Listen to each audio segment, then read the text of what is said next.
আসসালামু আলাইকুম, welcome to my channel Shamima's kitchen. আজকের পর্বে আপনাদেরকে তৈরি করে দেখাবো প্যাকেট ক্ষীর মিক্সের রেসিপি।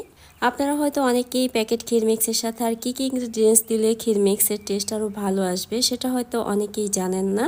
তাই খুব সহজভাবে আমি আরও কিছু ইনগ্রিডিয়েন্টস অ্যাড করে আপনাদের ক্ষীর মিক্সের রেসিপিটা তৈরি করে দেখাবো। ক্ষীর মিক্স তৈরি করার জন্য প্রথমে এখানে 1 লিটার তরল দুধ নিয়েছি, আর দুধ আপনারা চাইলে কিন্তু আরও বাড়িয়ে নিতে পারবেন। দুধ এখন ভালো করে জাল করে নেব। আর এখান থেকে সামান্য একটু দুধ 1 চিমটি স্যাফরনের মধ্যে দিয়ে দিচ্ছি। এতে করে স্যাফরন আর দুধ একসাথে মিশে সুন্দর একটা কালার চলে আসবে। আর স্যাফরন মেশানো দুধটা আমি সাইডে রেখে দিচ্ছি, এটা পরবর্তীতে অ্যাড করব। আর স্যাফরন যদি আপনাদের হাতের কাছে না থাকে তাহলে এই স্টেপটা স্কিপ করবেন। এবার দুধ গরম হয়েছে কিন্তু বলক আসেনি, এই অবস্থায় ক্ষীর মিক্সের প্যাকেটে সম্পূর্ণ মিশ্রণটা আমি দিয়ে দিচ্ছি। ক্ষীর মিক্স কিন্তু রেডি করাই থাকে, এখানে পরিমাণ মতো চিনি আমন্ড সব কিছুই পরিমাণ মতো দেওয়া থাকে। প্যাকেটের নির্দেশিকা দেখেও কিন্তু আপনারা এই রান্নাটা খুব সহজভাবেই করে নিতে পারবেন। খুব সামান্য একটু লবণ দিয়ে দিচ্ছি। মিষ্টি খাবারে অনেকেই লবণ পছন্দ করেন না, তাই দিতে না চাইলে এই স্টেপটা স্কিপ করবেন, তবে লবণ দিলে স্বাদের ব্যালেন্স হয়, খেতে ভালো লাগে। এবার আরও কিছু আমন্ড অ্যাড করছি, এখানে আমন্ড দেওয়াই থাকে, তবু দিতে চাইলে এভাবে আমার মতো কুচি করে দিতে পারবেন। এখন ভালো করে জাল করে রাইসটা সেদ্ধ হওয়া পর্যন্ত আমি ফুটিয়ে নেব।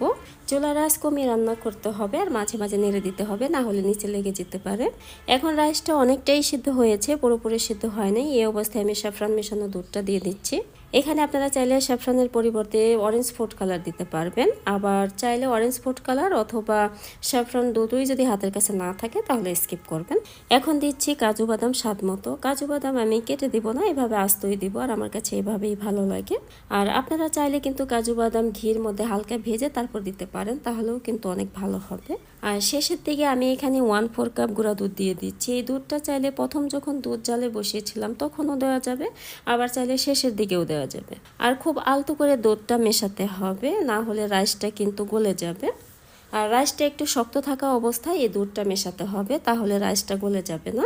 এবার একটু সময় নিয়ে ক্ষীর মিক্সটা জাল করে নেব, পুরোপুরি সিদ্ধ হওয়া পর্যন্ত আমি জাল করে নেব। আর ক্ষীর মিক্সের শেষের দিকে আমি কিশমিশ অ্যাড করছি। কিশমিশ চাইলে ঘির মধ্যে হালকা ভেজে তারপর দিতে পারবেন, আমি এভাবেই দিয়ে দিচ্ছি। আর আমার ক্ষীর মিক্সটা এখন সম্পূর্ণ রেডি, তাই চুলা বন্ধ করে দিচ্ছি। আর আপনারা যদি ক্ষীর মিক্স একটু পাতলা করতে চান তাহলে কিন্তু দুধের পরিমাণ বাড়িয়ে দিতে হবে। তাহলে দেখলেন তো কত সহজভাবে আমি ক্ষীর মিক্সের রেসিপিটা আপনাদের করে দেখিয়েছি। ক্ষীর মিক্সটা এখন ঠান্ডা হলে তারপর পরিবেশন করতে হবে, তাহলে খেতে আরও বেশি ভালো লাগবে।